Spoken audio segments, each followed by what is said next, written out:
నమస్తే. తెలంగాణలో పల్లె నుంచి పట్నం దాకా ప్రతి వార్తను ప్రజలకు చేరవేసే సరికొత్త ప్రయత్నం. ప్రతి జిల్లా నుంచి సంక్షిప్త రూపంలో సమస్త సమాచారం. తెలంగాణ 33 జిల్లాల సమగ్ర వార్తా స్రవంతి మీ ముందుకు తెచ్చింది టీ న్యూస్. 33 జిల్లాల నుంచి మా ప్రతినిధులు అందించే 33 వార్తల్ని ఇప్పుడు చూద్దాం.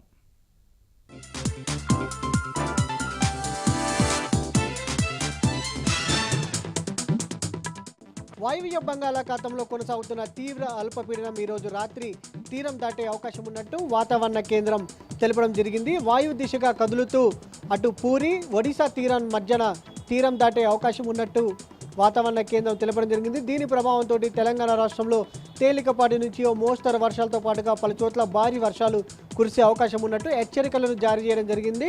ప్రధానంగా కొమరంభీం, ఆసిఫాబాద్, మంచిర్యాల, జయశంకర్ భూపాలి జిల్లాలకు సంబంధించి ఆరెంజ్ అలర్ట్ని జారీ చేయడం జరిగింది. ఈ 3 జిల్లాల్లో భారీ నుంచి అతి భారీ వర్షాలతో పాటుగా గంటకు 30 నుంచి 40 కిలోమీటర్ల వేగంతో గాలులు వీచే అవకాశం ఉన్నట్టు కూడా హైదరాబాద్ వాతావరణ కేంద్రం హెచ్చరికలను జారీ చేయడం జరిగింది. ఇప్పటికే తెలంగాణ రాష్ట్రంలో దాదాపుగా 40% పైగా వర్షపాతం ఈ సీజన్లో నమోదైనటువంటి పరిస్థితి కూడా మనకు కనపడతా ఉంది.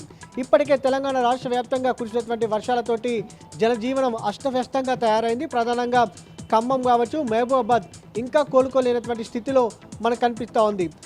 సీజన్ మరొక 23 రోజులు ఉన్న నేపథ్యంలో దీని ప్రభావం ఉంటుంది. మరికొన్ని వర్షాలు భారీగా పడే అవకాశం ఉన్నట్టు కూడా వాతావరణ కేంద్రం అంచనాలు విడుదల చేసినటువంటి పరిస్థితి మనకు కనపడతా ఉంది.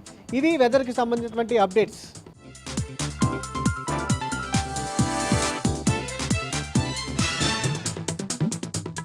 ఏదైతే ఈరోజు 3వ రోజు కావడంతో ఉదయం నుంచి కూడా భక్తులు ఖైరతాబాద్ సప్తముఖ మహాశక్తి గణపతిని దర్శించుకునేందుకు పెద్ద ఎత్తున కూడా తరలి వస్తున్నారు.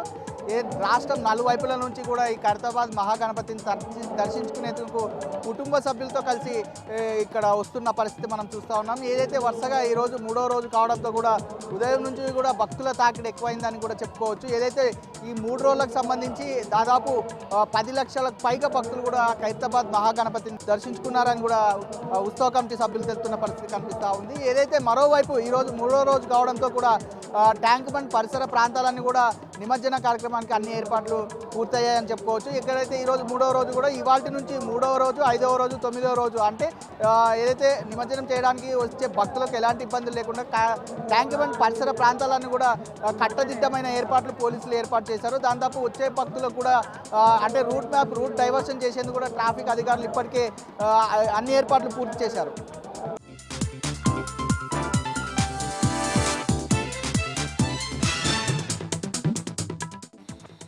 నేను రవికాంత్. హన్మకొండ జిల్లా ప్రధాన వార్తలను చూద్దాం. హన్మకొండ జిల్లా బీఆర్ఎస్ పార్టీ కార్యాలయంలో ప్రజాకవి కాళోజీ నారాయణరావు జయంతి వేడుకలు ఘనంగా జరిగాయి. ఈ సందర్భంగా బీఆర్ఎస్ పార్టీ శ్రేణులతో కలిసి మాజీ ఎంపీ వినోద్ కుమార్ కాళోజీ చిత్రపటానికి పూలమాలలు వేసి నివాళులర్పించారు. పార్టీ మారిన ఎమ్మెల్యేల విషయంలో హైకోర్టు ఇచ్చిన తీర్పు పట్ల బీఆర్ఎస్ మాజీ ఎంపీ వినోద్ కుమార్ హర్షం వ్యక్తం చేశారు. పార్టీ మారిన ఎమ్మెల్యేలకు సంబంధించినటువంటి అంశంలో ఆ పిటిషన్పై అనేక రోజులు విచారణతో పాటు వాదనలు జరిగాయని వినోద్ కుమార్ చెప్పారు. దాంతో పాటు స్పీకర్ సరైన నిర్ణయం తీసుకోకుంటే హైకోర్టు తామే జోక్యం తీసుకుని విచారణ చేస్తామనడం మంచి పరిణామని, దీనికి తోడు అనర్హత వేటు విషయంలో ఉన్నటువంటి చట్టాన్ని సవరించి స్పీకర్కు 4 వారాల్లో పార్టీ మారిన ఎమ్మెల్యేలకు సంబంధించినటువంటి నిర్ణయం తీసుకునేలా చట్టాన్ని సవరించాలని ఈ సందర్భంగా ఆయన తెలిపారు. జనగామ జిల్లా ప్రధాన వార్తలను చూద్దాం. జనగామ జిల్లా కలెక్టర్ షేక్ రిజ్వాన్ బాషాను మాజీ మంత్రి ఎర్రబెల్లి దయాకర్రావు కలిసి పాలకుర్తి నియోజకవర్గంలో పెండింగ్లో ఉన్న సమస్యలకు సంబంధించినటువంటి వినతి పత్రం అందజేశారు. ఈ సందర్భంగా దయాకర్రావుతో వెళ్ళినటువంటి కొంతమందిని అడ్డుకున్న నేపథ్యంలో రైతులందరినీ కూడా అడ్డుకుంటున్నారు పోలీసులని కలెక్టర్ దృష్టికి తీసుకెళ్లారు. ఈ క్రమంలోనే వాళ్ళందరినీ కలెక్టర్ లోపలికి అనుమతించారు. ఈ సందర్భంగా ఎర్రబెల్లి దయాకర్రావు మాట్లాడుతూ బీఆర్ఎస్ ప్రభుత్వం అధికారంలో ఉన్నప్పుడు అన్ని పథకాలను ఎవరికి కూడా పార్టీలకు అతీతంగా అందజేశామని, రైతు రుణమాఫీ కూడా ప్రతి ఒక్కరికి అందజేయాలని చెప్పి ఆయన కోరిన నేపథ్యం అయితే మనకు కనిపిస్తూ ఉంది. మరోవైపు పార్టీ మారిన ఎమ్మెల్యేలకు సంబంధించి హైకోర్టు ఇచ్చిన తీర్పు విషయంలో మాజీ డిప్యూటీ సీఎం రాజయ్య, అదేవిధంగా మాజీ మంత్రి దయాకర్రావు హర్షం వ్యక్తం చేస్తూ ఉన్నారు. 3 నియోజకవర్గంలో సంబంధించి త్వరలోనే ఎన్నికలు వస్తాయని ఈ సందర్భంగా వాళ్ళు ధీమా వ్యక్తం చేశారు. ఖచ్చితంగా బీఆర్ఎస్ మరోసారి ఆ 3 నియోజకవర్గంలో గెలుస్తుందని కూడా వాళ్ళు ధీమా వ్యక్తం చేశారు. మహబూబాబాద్ జిల్లా ప్రధాన వార్తలు చూద్దాం. మళ్ళీ భారీ వర్షాలు కురుస్తుండటంతో మహబూబాబాద్ జిల్లా అంతా కూడా జనజీవనం అస్తవ్యస్తంగా మారిన సందర్భం అయితే కనిపిస్తూ ఉంది. అనేక చోట్లకు సంబంధించి జిల్లా కేంద్రంతో రాకపోకలు పూర్తిగా బంద్ అయ్యే పరిస్థితులు మరొకసారి కనిపిస్తూ ఉన్నాయి. ఎందుకంటే ఇటీవల కురిసిన వర్షాలకే రోడ్లన్నీ కూడా తెగిపోయిన క్రమంలో మళ్ళీ వాటినన్నింటినీ పునరుద్ధరించలేని సందర్భం అయితే కనిపిస్తూ ఉంది. మరోవైపు వ్యాపారులకు సంబంధించి పూర్తిగా వ్యాపారాలు నష్టపోతున్నామని వ్యాపారులంతా కూడా ఆవేదన వ్యక్తం చేస్తూ ఉన్నారు. ఇటు అన్నదాతలకు సంబంధించి ఇసుక మేటలు వ్యవసాయ పొలాలలో వేయడంతో పూర్తి స్థాయిలో నష్టపోయామని అన్నదాతలు కూడా ఆవేదన వ్యక్తం చేస్తున్న సందర్భం అయితే కనిపిస్తూ ఉంది. ములుగు జిల్లా ప్రధాన వార్తలు చూద్దాం. ములుగు జిల్లాలో భారీ వర్షాలు నమోదవుతున్నాయి. ఈ క్రమంలోని మంగపేట మండలం కమలాపురం గ్రామంలో ఓ ఇల్లు నీలమట్టమైంది. నిన్న రాత్రి ఈ ఘటన జరిగిన సందర్భం అయితే మనం చూస్తూ ఉన్నాం. పూర్తి స్థాయిలో ఆ నీలమట్టమయ్యే ఇంటికి సంబంధించి పూర్తిగా గోడలన్నీ తడిసి ఇల్లు కూలిపోతుందని భావించి వాళ్ళంతా కూడా బయటికి రావడంతో పెద్ద ఎత్తున ప్రాణాపాయం తప్పింది. మంగపేట మండలం పొదుమూరు గ్రామంలో పిచ్చికుక్క స్వైర విహారం చేసింది. 9 మంది పిచ్చికుక్కకు సంబంధించినటువంటి దాడిలో గాయపడ్డారు. వీళ్ళందరినీ కూడా ఆసుపత్రికి తరలించిన సందర్భం మనకు కనిపిస్తూ ఉంది. కుక్కలకు సంబంధించి నివారణ చర్యలు తీసుకోవడంలో పూర్తిగా ప్రభుత్వం ఇటు అధికారులంతా కూడా విఫలమవుతున్నారని చెప్పి అక్కడ ఉన్నటువంటి ప్రజలంతా కూడా ఆవేదన వ్యక్తం చేస్తూ ఉన్నారు.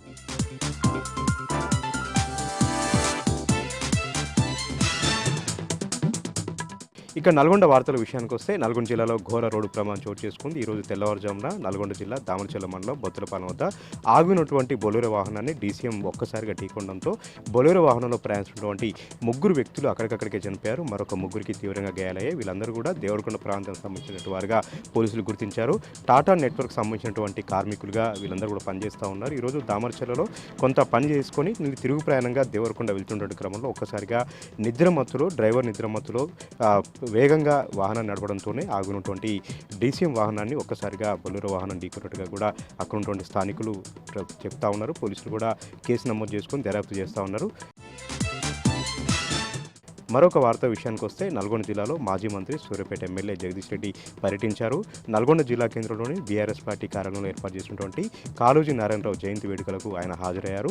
పలువురు మాజీ ఎమ్మెల్యేలు కూడా హాజరు కావడం జరిగింది. ఈ సందర్భంగా కాంగ్రెస్ ప్రభుత్వం పైన ఫైర్ అయ్యారు జగదీష్ రెడ్డి. ప్రధానంగా ఏదైతే పార్టీ ఫిరాయింపులు చేసినటువంటి విషయంలో హైకోర్టు ఇచ్చిన తీర్పును స్వాగతించినట్టుగా జగదీష్ రెడ్డి తెలపడం జరిగింది. ఖచ్చితంగా వారికి ప్రజాక్షేత్రంలో శిక్ష తప్పదని కూడా ఇప్పటికే హెచ్చరించారు. దీంతో పాటు వారిపైన వేటు పడడం ఖాయం, అక్కడ ఉప ఎన్నికలు రావడం ఖాయం, అక్కడ గులాబీ జెండా ఎగరడం ఖాయం అని కూడా జగదీష్ రెడ్డి జోసెన్ చెప్పారు. ఖచ్చితంగా కోర్టులు ప్రజాస్వామ్యాన్ని కాపాడుతూ ఉన్నాయి. ఈ రోజు వచ్చినటువంటి తీర్పు పార్టీ ఫిరాయింపుదారులకు ఒక చెంపపెట్టుగా కూడా ఆయన అభివర్ణించడం జరిగింది. దీంతో పాటు హైడ్రా విషయంలో కూడా స్పందించారు. హైడ్రామా నడుస్తూ ఉంది, పేదల ఇల్లు అక్కడ కూలగొడుతూ ఉన్నారు. ప్రజాస్వామ్యయుతంగా కాకుండా అక్కడ అధికార మదంతో కాంగ్రెస్ పార్టీ ఎక్కడికక్కడ కూడా కూల్చివేతలు చేస్తూ కక్ష సాధింపు చర్యలు పాల్పడుతుందని కూడా జగదీష్ రెడ్డి మండిపడడం జరిగింది. బడాబాబులకు ఒకలాగా పేదలకు ఒకలాగా ఈరోజు కాంగ్రెస్ పార్టీ వ్యవహరిస్తుంది కూడా మండిపడ్డారు. అన్నిటికంటే ప్రధానంగా హైదరాబాద్ బ్రాండ్ ఇమేజ్ని దెబ్బ కొట్టేలాగా రేవంత్ సర్కార్ వ్యవహరిస్తూ ఉంది. హైదరాబాద్ అంటేనే భయపడే పరిస్థితి ఈరోజు వచ్చిందని కూడా ఆయన ఒకంత విచారణ వ్యక్తం చేశారు. కాంగ్రెస్ పార్టీకి అల్టిమేటం కూడా జారీ చేయడం జరిగింది. హైడ్రా పేరుతో జరుగుతున్నటువంటి ఒక హైడ్రామాను ఆపాల్సిందిగా కూడా ఆయన ఇప్పటికే హెచ్చరించడం జరిగింది. మరొక వార్త విషయానికి వస్తే నాగార్జున సాగర్కు నెల రోజులుగా నిలకడగా ప్రవాహం కొనసాగుతూనే ఉంది. ఈ రోజు కూడా 1,37,000 క్యూసెక్ల నీరు ఎగువ ప్రాంతం నుంచి వస్తుండడంతో దాదాపు 18 క్రస్ట్ గేట్లను ఎత్తి దిగువ ప్రాంతానికి నీటి విడుదల చేస్తూ ఉన్నారు. వస్తున్నటువంటి వరదను ఎప్పటికప్పుడు కూడా అంచనా వేస్తూ వాటర్ మేనేజ్మెంట్ చేస్తూ ఎప్పటికప్పుడు కూడా క్రస్ట్ గేట్ల ద్వారా దిగువ ప్రాంతానికి నీటి విడుదల చేస్తూ ఉన్నారు. 1,37,000 క్యూసెక్ల ఏంటంటే అంతే మొత్తంలో క్రస్ట్ గేట్ల ద్వారా దిగువకు నీటి విడుదల అనేది కొనసాగుతూ ఉంది. నెల రోజులుగా జల ప్రవాహంతో వరదలతో నాగార్జున సాగర్ అయితే జలకాలు ఉట్టిపడుతుందని మనం చెప్పాలి. నెల రోజులుగా క్రస్ట్ గేట్లు తెరుచుకునే ఉన్నాయి. దాదాపు 1,00,000 క్యూసెక్ల నీరు సముద్రం పాలవుతున్నటువంటి పరిస్థితి కూడా అక్కడ నెలకొంది. ఇక డ్యామ్ అధికారులు ఎప్పటికప్పుడు కూడా వస్తున్నటువంటి వరదను అంచనా వేసుకొని డ్యామ్ని పూర్తి స్థాయిలో నింపారు. 590 అడుగుల పూర్తి స్థాయి నీటి మట్టానికి ప్రస్తుతం 589 అడుగులు చేరుకుంది. 312 టీఎంసీల నిల్వ సామర్థ్యానికి ప్రస్తుతం 306 టీఎంసీల సామర్థ్యానికి కూడా డ్యామ్ చేరుకోవడంతో అన్ని విధాలుగా కూడా నీటిని సద్వినియోగం చేస్తూ ఉన్నారు. ఎత్తిపోతులకు ఎడమకాలో కుడికాలకు విద్యుత్ ఉత్పత్తి సంబంధించినటువంటి కూడా పూర్తి స్థాయిలో చేస్తున్నటువంటి పరిస్థితి నాగార్జున సాగర్లో ఉంది.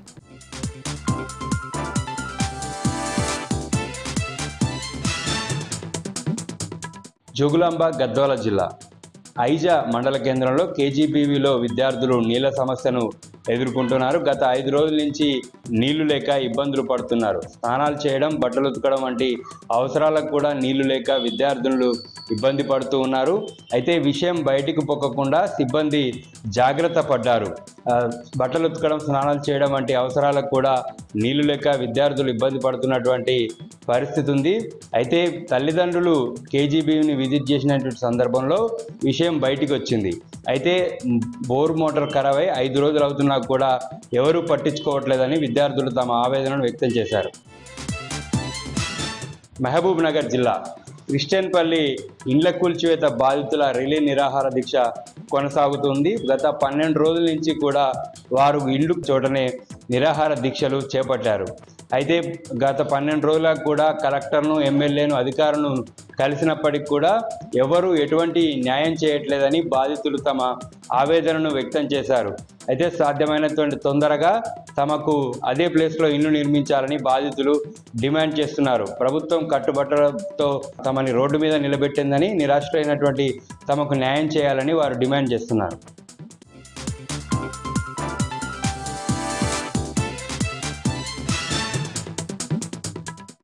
పెద్దపల్లి జిల్లాకు సంబంధించి ఈరోజు ప్రధాన వార్తలు చూసుకున్నట్లయితే ఎడతెరిపి లేకుండా కురుస్తున్నటువంటి వర్షాలకు పెద్దపల్లి జిల్లా రామగుండం రీజియన్లో ఉన్నటువంటి సింగరేణి ప్రాంతంలో బొగ్గు ఉత్పత్తికి అయితే అంతరాయం ఏర్పడింది. రామగుండం రీజియన్ పరిధిలో ఉన్నటువంటి OCP1, OCP2, OCP3 అలాగే OCP5 4 ఉపరితల బొగ్గు గనుల్లో కూడా బొగ్గు ఉత్పత్తికి అయితే ఆటంకం కలిగింది. భారీగా వస్తున్నటువంటి వరద నీరుతో పని స్థలాలన్నీ కూడా పూర్తిగా నీటితో మునిగిపోవడం జరిగింది. పని స్థలాల వద్ద కూడా భారీగా బురదమయ కాలంతో భారీ యంత్రాలు సైతం కూడా మొరాయించాయి. ఈ నేపథ్యంలోనే ఆ పని స్థలాలు చేరుకున్నటువంటి నీటిని అయితే కూడా భారీ మోటార్ల సాయంతో సింగరేణి అధికారులు అయితే బయటికి పంపించే ప్రయత్నం చేస్తున్నారు. మొత్తంగా చూసుకున్నట్లయితే రామగుండం రీజియన్లో ఉన్నటువంటి 4 ఉపరితల బొగ్గు గనుల్లో కలుపుకొని సుమారుగా 50,000 టన్నుల బొగ్గు ఉత్పత్తికి అయితే ఆటంకం ఏర్పడింది. నిల్వ ఉన్నటువంటి బొగ్గునైతే మాత్రం NTPCకి అయితే సింగరేణి సంస్థ సరఫరా చేస్తుంది. అలాగే మరో వార్త చూసుకున్నట్లయితే ఎడతెరిపి లేకుండా కురుస్తున్నటువంటి వర్షాలకైతే ఎల్లంపల్లి ప్రాజెక్టు నిండు కుండలా మారింది. ప్రాజెక్టు యొక్క పూర్తి సామర్థ్యం 20 TMCలు కాగా ప్రస్తుతం అయితే 18.7 TMCలతో ఎల్లంపల్లి ప్రాజెక్టు అయితే నిండు కుండలా మారింది. పైనుండి భారీగా వస్తున్నటువంటి వరద నేపథ్యంలో దానికి అనుకూలంగా ఎప్పటికప్పుడు అధికారులు అయితే ఆ గేట్లను అయితే ఎత్తి నీటిని కిందికి వెళ్తున్నారు. ఈ నేపథ్యంలో పైనుండి కడెం ప్రాజెక్టు నుండి పెద్ద ఎత్తున అలాగే క్యాచ్మెంట్ నుండి కూడా వరద పెద్ద ఎత్తున వస్తున్న నేపథ్యంలో సుమారుగా 106,000 క్యూసెక్ల ఇన్ఫ్లో వస్తున్న నేపథ్యంలో 105,000 క్యూసెక్ అవుట్ఫ్లోతో నీటిని కిందికి వెళ్తున్నారు అధికారులు. అలాగే ఇప్పటికే దిగువన ఉన్న ప్రాంతాల ప్రజలను అయితే కూడా అధికారులు అయితే ఇప్పటికే అప్రమత్తం చేయడం జరిగింది. గణేష్ నవరాత్రుల సందర్భంగా వాడన గల్లిన గణనాథుడు కొలుదీరాడు, విశేష పూజలు అందుకుంటున్నాడు. అయితే సాధారణంగా 5 ఏళ్ళు, 10 ఏళ్ళు, 15 ఏళ్ళు, 20 ఏళ్ళు ఇలా చాలామంది కొన్ని సంవత్సరాల వరకు కూడా గణపతి నవరాత్రి ఉత్సవాలను అయితే నిర్వహిస్తుంటారు. కానీ పెద్దపల్లి జిల్లా మంతినిలో మాత్రం 100 సంవత్సరాల నుండి కూడా గణపతి నవరాత్రులను అయితే నిర్వహిస్తున్నారు. మంతిని పట్టణంకి చెందినటువంటి రావుల చెరువు కట్ట గజానన కమిటీ ఆధ్వర్యంలో గత 100 సంవత్సరాల నుండి కూడా గణపతికి నవరాత్రి ఉత్సవాలు అయితే నిర్వహిస్తున్నారు. అయితే తమ ముత్తాతల నుండి కూడా గణపతి నవరాత్రి ఉత్సవాలను ఇక్కడ ఘనంగా నిర్వహిస్తున్నామని చెప్పి కూడా నిర్వాహకులు చెప్తున్నారు. తమ తాత నిర్వహించారు, తన తండ్రి నిర్వహిస్తున్నారు, ఇప్పుడు మేము మా వంతుకు కూడా నిర్వహిస్తున్నాం. గత 100 ఏళ్ల నుండి కూడా ఈ ఏడాది 100 సంవత్సరాలు పూర్తి చేసుకున్న నేపథ్యంలో వసంత ఉత్సవాల పేరిట ఘనంగా గణపతి నవరాత్రి ఉత్సవాలు చేస్తున్నామని చెప్పి కూడా రావుల చెరువు కట్ట గజానన కమిటీ వెల్లడించారు. ఈ నేపథ్యంలో 100 సంవత్సరాల చరిత్ర కలిగిన గణపతి నవరాత్రి ఉత్సవాలను తిలకించడానికి పెద్ద ఎత్తున చుట్టుపక్కల నుండి కూడా భక్తులు బారులు తీరుతున్నారు.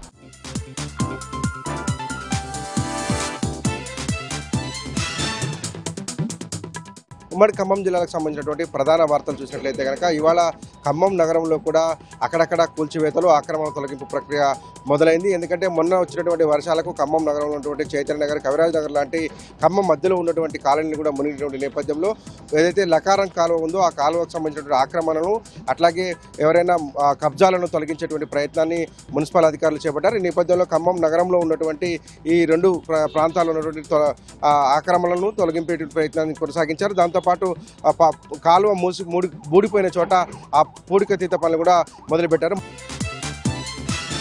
మరొక ప్రధాన వార్తను గమనించినట్లయితే వరద ప్రభావిత ప్రాంతంలో సహాయక చర్యలు కొనసాగుతున్నాయి. బీఆర్ఎస్ పార్టీ మాజీ ఎమ్మెల్యే కందాల ఉపేందర్ రెడ్డి ఖమ్మం రూరల్ మండలం జలగాం నగరంలో నేనున్నానంటూ తన మాజీ మంత్రి హరీష్ రావు పంపినటువంటి సరుకులతో పాటు తన సొంత ఖర్చులతో మరికొన్ని సరుకులు సమకూర్చుకొని ఆ ప్రాంతంలో ఉన్నటువంటి వరద బాధితులకు పంపిణీ చేశారు. వరద నుంచి పూర్తిగా జనం కోరుకునే వరకు అండగా ఉంటామని మా కందాల ఉపేందర్ రెడ్డి ఆ ప్రాంత ప్రజలకు అభయం ఇచ్చారు. దాంతోపాటు అనేక ప్రాంతాలలో వరద ప్రభావంతో సర్వం కోల్పోయినటువంటి ప్రజలకు అండగా ఉంటామని కందాల ఉపేందర్ రెడ్డి భరోసా నింపేటువంటి ప్రయత్నం చేశారు. ఇక మరొక వార్త భద్రాద్రి కొత్తగూడెం జిల్లా కేంద్రంగా ఇవాళ బంద్కు పిలుపునిచ్చింది మావోయిస్టు పార్టీ. మొన్న జరిగినటువంటి ఆ కరకగూడ మండలం రఘునాథపాలెం ఎన్కౌంటర్ నిరసిస్తూ బంద్కు పిలుపునిచ్చిన నేపథ్యంలో ఇవాళ మిశ్రమ స్పందన వచ్చింది. ఆర్టీసీ బస్సులు మాత్రమే బంద్ అయినాయి. చాలా గ్రామాలలో రూరల్ ఏరియాలలో బంద్ కనిపించినప్పటికీ కూడా అర్బన్ ఏరియాస్లో కూడా ఎక్కడ ఈ బంద్ ప్రభావం కనిపించినట్టుగా లేదు. దీంతో మావోయిస్టులు ఇచ్చినటువంటి బంద్ మిశ్రమ స్పందన మధ్య ముగిసిందని చెప్పుకోవచ్చు. ఇక నాలుగో ప్రధాన వార్త ఉమ్మడి ఖమ్మం జిల్లాలో తాలిపేరు ప్రాజెక్టుకు భారీ వరద నీరు చేరుతుంది. దాదాపు ఉదయం నుంచి కూడా 10,000 క్యూసెక్ల నుంచి మొదలైనటువంటి ఇన్ఫ్లో ఆ తర్వాత వేగంగా 60-70,000 క్యూసెక్లకు పెరగడంతో ఇప్పుడు సాయంత్రం వరకు అన్ని గేట్లు ఎత్తి 22 గేట్లు ఎత్తారు. ఇవి సాయంత్రం అయ్యే వరకు 1,20,000 క్యూసెక్ల నీరు వచ్చి చేరడంతో అంతే మొత్తాన్ని కిందికి దిగువకు విడుదల చేస్తున్నట్టు తాలిపేట పరిసర ప్రాంతాలలో కిందికి నీరు వచ్చేస్తుంది. అదంతా కూడా గోదావరిలో చేరి దిగువకు వెళ్ళిపోతుంది.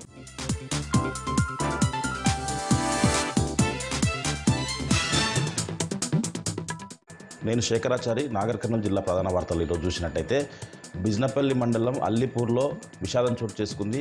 అవుట్సోర్సింగ్ కింద గ్రామ పంచాయతీలో పనిచేస్తున్నటువంటి బాలపీడ అనే వ్యక్తి సకాలంలో ప్రభుత్వం జీతాలు ఇవ్వకపోవడంతో 7 నెలలుగా జీతం రాలేదంటూ మనస్తాపానికి గురై పుల్లమ్మని తాగాడు. హుటాహుటిన అతన్ని ప్రభుత్వ ఆసుపత్రికి తరలించి చికిత్స చేస్తున్నారు. ఈ విషయంపై ప్రభుత్వం ప్రతి నెల 1 తారీఖున జీతాలు ఇస్తుందని చెప్పేసి అబద్ధాలు చెప్తుందని చెప్పేసి మాజీ మంత్రి హరీష్ రావుతో పాటు మాజీ ఎమ్మెల్యే జనార్దన్ రెడ్డి కూడా తీవ్ర స్థాయిలో మండిపడ్డారు. ఇప్పటికైనా అవుట్సోర్సింగ్ ఉద్యోగులకు సకాలంలో జీతాలు ఇవ్వాలని చెప్పేసి వాళ్ళు డిమాండ్ చేస్తున్నట్టు పరిస్థితి కనిపిస్తూ ఉంది. మరొక వార్త చూసినట్టయితే నాగర్ కర్నూలు జిల్లా కేంద్రంలోని ప్రభుత్వ ఆసుపత్రిలో రోగులు తీవ్ర ఇబ్బందులు పడుతున్నట్టు పరిస్థితి కనిపిస్తూ ఉంది. డాక్టర్లు చూసినప్పటికీ మందులు తీసుకోవడంలో చాలా జాప్యం జరుగుతుందని చెప్పేసి ముందే సుస్తులై వచ్చినటువంటి రోగులు ఈ మందుల కోసం నిలబడాలని చెప్పేసి చాలా ఇబ్బందులు ఎదుర్కొంటున్నామని చెప్పేసి ఆవేదన వ్యక్తం చేసినటువంటి పరిస్థితి కనిపిస్తూ ఉంది. సూపరింటెండెంట్ను వివరణ కోరగా ఫార్మసిస్టులు లేకపోవడంతోనే ఆలస్యం అవుతుందని చెప్పేసి, సిబ్బంది లేకపోవడం వల్ల ఇదంతా ఆలస్యం జరుగుతుందని చెప్పేసి సూపరింటెండెంట్ చెప్తున్న పరిస్థితి కనిపిస్తుంది. ఏదేమైనప్పటికీ ప్రభుత్వం వెంటనే స్పందించి ఫార్మసిస్టులను నియమించి మందులు వేగంగా ఇచ్చి ఏర్పాటు చేయాలని చెప్పేసి రోగులు డిమాండ్ చేస్తున్న పరిస్థితి కనిపిస్తూ ఉంది. మరొక వార్త చూసినట్టయితే కల్వకుర్తి ప్రభుత్వ ఆసుపత్రిలో పనిచేసేటువంటి సిబ్బంది, sanitation, patient care takers, electricians ధర్నాకు దిగారు. 6 నెలలుగా జీతాలు రావడం లేదని చెప్పేసి వాళ్ళు అనేక ఇబ్బందులు ఎదుర్కొంటున్నామని చెప్పేసి కాంట్రాక్టర్ నిర్లక్ష్యం వల్ల గట్టిగా అడిగితే మీ ఉద్యోగాల నుంచి తొలగిస్తామని చెప్పేసి కూడా బెదిరిస్తున్నారని చెప్పేసి ఇప్పటికైనా ప్రభుత్వం పట్టించుకొని మా ఉద్యోగాల భద్రతతో పాటు రెగ్యులర్గా జీతాలు ఇవ్వాలని, పెండింగ్ జీతాలు కూడా ఇవ్వాలని చెప్పేసి ప్రభుత్వాన్ని తాత్కాలిక ఉద్యోగులు డిమాండ్ చేస్తున్న పరిస్థితి కనిపిస్తూ ఉంది. మరొక వార్త చూసినట్టయితే నాగర్ కర్నూలు జిల్లా వ్యాప్తంగా నాగర్ కర్నూలు, కొల్లాపూర్, అచ్చంపేట, కల్వకుర్తితో పాటు వివిధ గ్రామాలు, పట్టణాలు, వాడవాడలకు కూడా గణేష్ నవరాత్రి ఉత్సవాలు ఎంతో ఘనంగా జరుగుతూ ఉన్నాయి. సాయంత్రం అయ్యేసరికి బతుకమ్మలు, కోలాటాలతో పాటు సాంస్కృతిక కార్యక్రమాలతో, భజనలు, సంకీర్తనలతో కూడా నవరాత్రి ఉత్సవాలు ఘనంగా జరుపుకుంటూ ఉన్నారు. ప్రత్యేక పూజలు చేస్తూ ఉన్నారు. ప్రతి వాడవాడలకు కూడా ప్రత్యేక ఆకర్షణగా వివిధ రూపాల్లో గణేష్ మండపాలు వెలిశాయి. మరొక వార్త చూసినట్టయితే కల్వకుర్తిలోని ప్రముఖ వైద్యులు డాక్టర్ దామోదర్ రెడ్డి గారి జన్మదినం సందర్భంగా లయన్స్ క్లబ్ ఆఫ్ ఆమన్గల్ ఆధ్వర్యంలో మెగా రక్తదాన శిబిరంతో పాటు మెగా గుండె పరీక్షా కేంద్రాన్ని ఏర్పాటు చేయడంతో పేదలు అనేక మంది కూడా వచ్చి ఈ శిబిరాలను సద్వినియోగం చేసుకున్నటువంటి పరిస్థితి. దీంతో పాటుగా డాక్టర్ దామోదర్ రెడ్డికి చాలామంది ప్రముఖులు జన్మదిన శుభాకాంక్షలు తెలపడం విశేషంగా చెప్పవచ్చు.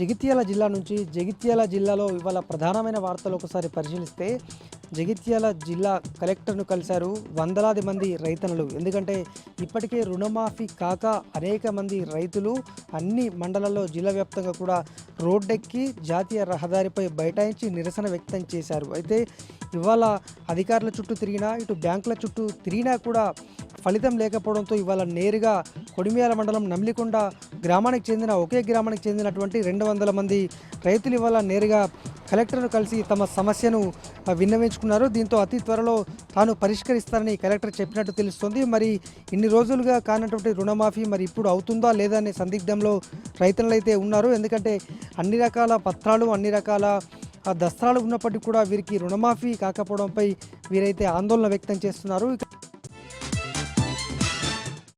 మరొక ప్రధానమైన వార్త ఇవాళ జగిత్యాల జిల్లాలో నిన్న అర్ధరాత్రి నుంచి ఇవాళ తెల్లవారుజామున వరకు భారీ వర్షం కురిసింది. జగిత్యాల జిల్లాలో ప్రధానమైనటువంటి మల్లాపూర్, మేడిపల్లి, ఇటు సారంగపూర్, అలాగే ఇటు మల్యాల్, కొడిమ్యాల్ మండలాల్లో అయితే అతి భారీ వర్షాలు నమోదయ్యాయి. ఇక వాతావరణ శాఖ ఇప్పటికే ఇవాళ కూడా జగిత్యాల జిల్లాలో భారీ వర్షాలు ఉన్నాయని హెచ్చరించిన నేపథ్యంలో అధికారులు ఎలాంటి చర్యలు తీసుకుంటారు?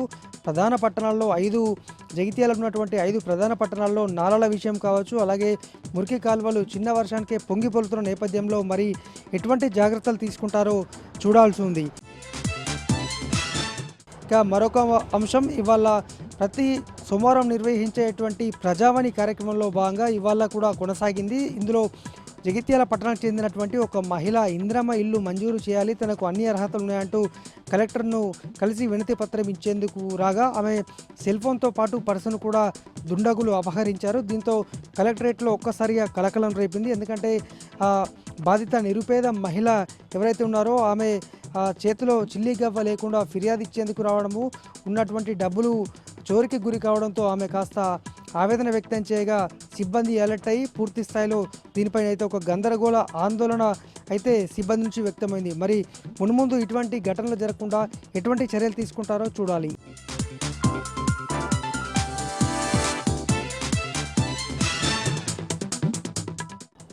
ఆదిలాబాద్ జిల్లా వార్తల విషయానికి వస్తే ప్రజాకవి కాళోజీ నారాయణరావు జయంతి వేడుకలను జిల్లా వ్యాప్తంగా ఘనంగా నిర్వహించారు. ఆదిలాబాద్ జిల్లా కేంద్రంలోని కలెక్టర్ కార్యాలయం సమావేశ మందిరంలో ఏర్పాటు చేసిన కాళోజీరావు జయంతి వేడుకల సందర్భంగా ఆయన చిత్రపటానికి పూలమాలలు వేసి పలువురు అధికారులు ఘనంగా నివాళులర్పించారు. ఈ కార్యక్రమానికి అదనపు జిల్లా కలెక్టర్ శ్యామలాదేవి, పలు శాఖల అధికారులు పాల్గొన్నారు. ప్రతి ఒక్కరూ సామాజికవేత్త ప్రజాకవి కాళోజీ నారాయణరావు అడుగుజాడల్లో నడవాలని సందర్భంగా పిలుపునిచ్చారు.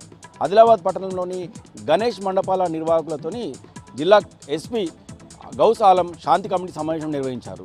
ఈ సందర్భంగా ఆదిలాబాద్ పట్టణంలో గణేష్ మండపాలు ఏర్పాటు చేసిన నిర్వాహకులందరూ కూడా ఈ సమావేశానికి హాజరయ్యారు. ఈ సందర్భంగా జిల్లా ఎస్పీ గౌస్ ఆలం మాట్లాడుతూ ప్రతి ఒక్కరు కూడా ఈ వినాయక నవరాత్రి ఉత్సవాలు ఘనంగా నిర్వహించేందుకు, అలాగే శాంతియుతంగా నిర్వహించేందుకు ప్రజలతో పాటు గణేష్ మండపాల నిర్వాహకులు సహకరించాలని ఈ సందర్భంగా పిలుపునిచ్చారు. ఇక నిర్మల్ జిల్లా వార్తల విషయానికి వస్తే నిర్మల్ జిల్లా కేంద్రంలో ప్రభుత్వ డిగ్రీ కళాశాల విద్యార్థులు ఆందోళనలో బాటపట్టారు. డిగ్రీ కళాశాల మైదానం నిర్మిస్తున్న నిర్మాణాలను వెంటనే ఆపివేయాలని డిమాండ్ చేస్తూ డిగ్రీ కళాశాల నుంచి మంచిర్యాల చౌరస్తా వరకు ర్యాలీ నిర్వహించారు. మంచిర్యాల చౌరస్తాలో బైఠాయించారు. ఈ సందర్భంగా వెంటనే నిర్మాణాలను ఆపివేయాలని డిమాండ్ చేశారు. మంచిర్యాల చౌరస్తా నుంచి కలెక్టర్ కార్యాలయం తరలివచ్చి జిల్లా కలెక్టర్కు వినతిపత్రం సమర్పించారు. మరోవైపు బాసర త్రిబుల్-ఐటీలో విద్యార్థుల ఆందోళన 5వ రోజుకు చేరింది. గత 5 రోజులుగా తమ ఆందోళన చేస్తున్న వీసీ క్యాంపస్ నుండి కూడా తమను కనీసం మాట్లాడించడం లేదని, అలాగే తమ అభ్యర్థనను వినడం లేదని ఈ సందర్భంగా విద్యార్థులు ఆవేదన వ్యక్తం చేశారు. ఇప్పటికైనా ఇన్ఛార్జి వీసీని వెంటనే తొలగించి తమకు నూతనంగా కొత్త వీసీని ఏర్పాటు చేయాలని, అలాగే ప్రధానంగా 17 సమస్యలను వెంటనే పరిష్కరించాలని డిమాండ్ చేశారు. గతంలో తమ ఆందోళన చేసిన సమయంలో పిసిసి అధ్యక్షుని హోదాలో ఉన్న రేవంత్ రెడ్డి త్రిబుల్-ఐటీ గోడ దూకి తమ బాధలను వినడానికి హైదరాబాద్ నుంచి వచ్చారని, ప్రస్తుతము సీఎంగా రేవంత్ రెడ్డి ఉన్నప్పటికీ కూడా తమ సమస్యలను పట్టించుకోవడం లేని ఈ సందర్భంగా విద్యార్థులు ఆవేదన వ్యక్తం చేశారు. ఇప్పటికైనా తమ డిమాండ్లను పరిష్కరించాలని ఈ సందర్భంగా విద్యార్థులు డిమాండ్ చేశారు.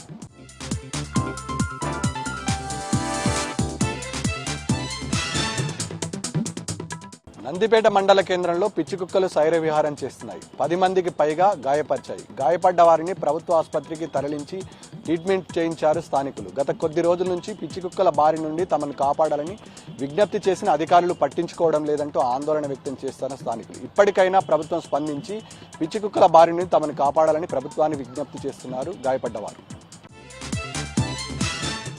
ఇక కామారెడ్డి జిల్లాలోని మరో ప్రధాన వార్త, గాంధారి ఏరియా హాస్పిటల్లో సరిపోయేంత వైద్యులు లేక రోగులు తీవ్ర ఇబ్బందులు ఎదుర్కొంటారు. గత కొద్ది రోజుల నుంచి సీజనల్ వ్యాధులు బారిన పడ్డటువంటి రోగులు హాస్పిటల్కి వెళ్తే తీవ్ర నిరాశ ఎదురవుతుంది. గత్యంతరం లేక ప్రైవేట్ ఆసుపత్రిని ఆశ్రయిస్తున్నారు రోగులు. తక్షణమే ప్రభుత్వం స్పందించి వైద్యులను నియమించాలని డిమాండ్ చేస్తున్నారు రోగులు, రోగుల బంధువులు.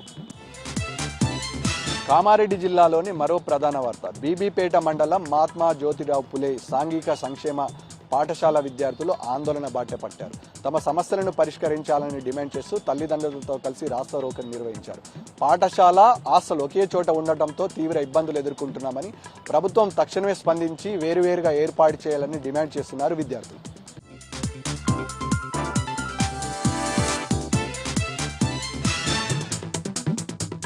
ఉమ్మడి జిల్లాలో ఈరోజు ప్రధాన వార్తలు ఈ విధంగా ఉన్నాయి. సంగారెడ్డి జిల్లా కేంద్రంలో న్యాల్కల్ మండలానికి సంబంధించిన రైతులు పెద్ద ఎత్తున ఆందోళన నిర్వహించారు. ఆ మండలంలో ఫార్మా కంపెనీల కోసం 2000 ఎకరాల భూసేకరణకు ప్రభుత్వం ఆర్డర్ ఇచ్చింది. అందులో భాగంగా అధికారులు ఈ మధ్య సర్వే చేస్తూ ఉన్నారు. భూసేకరణకు ముందుకు వచ్చినటువంటి పరిస్థితుల్లో రైతులంతా కూడా పెద్ద ఎత్తున ఆందోళన చేపట్టారు. భూసేకరణ నిలిపివేయాలని చెప్పి ఈరోజు సంగారెడ్డి జిల్లా కేంద్రంలోని కలెక్టర్ కార్యాలయం ముందు బైఠాయించి ఆందోళన చేశారు. ఈ ఆందోళనకు జహీరాబాద్ ఎమ్మెల్యే మాణిక్రావుతో పాటు జహీరాబాద్ బీఆర్ఎస్ నాయకులు శివకుమార్తో పాటు ఇంకా పలువురు నాయకులు మద్దతు ఇచ్చారు. ఈ కార్యక్రమంలో సిపిఎం కూడా మద్దతు పలికింది. అట్లాగే రైతులకు సంబంధించిన భూముల్ని సేకరణను తక్షణమే నిలిపివేయాలని చెప్పి అక్కడ డిమాండ్ చేశారు. ఇక మరో వార్త సంగారెడ్డి జిల్లాకే సంబంధించింది. వట్పల్లికి సంబంధించిన ఎస్ఐ లక్ష్మయ్యపై బదిలీ వేటు పడింది. ఆ మండలానికి సంబంధించిన కాంగ్రెస్ పార్టీ నాయకుని జన్మదిన వేడుకల్ని పోలీస్ స్టేషన్లో నిర్వహించడం వివాదాస్పదమైంది. ఈ వేడుకలకు సంబంధించిన విజువల్స్, ఫోటోలు వైరల్ అయిన నేపథ్యంలో పోలీస్ శాఖ విచారణ జరిపి లక్ష్మయ్యపై బదిలీ వేటు వేసింది. ఇక ఇదే మెదక్ జిల్లాకు సంబంధించిన ఒక ఇన్సిడెంట్ జరిగింది. అక్కడ హవేలీ గన్పూర్ రాజీపేటకు సంబంధించిన గ్రామంలో అక్కడ గణేష్ మండపంలో పనిచేస్తున్నటువంటి పోచయ్య అనే ఒక వ్యక్తికి సంబంధించి అతను విద్యుత్ షాక్ గురై మరణించినటువంటి పరిస్థితి నెలకొన్నది. అతని పట్ల పోలీసులు కేసు నమోదు చేసి విచారణ చేస్తున్నటువంటి పరిస్థితి కనిపించింది. మొత్తానికి ఈరోజు మెదక్ జిల్లాలో ఉన్న వార్తలు ఈ విధంగా ఉన్నాయి.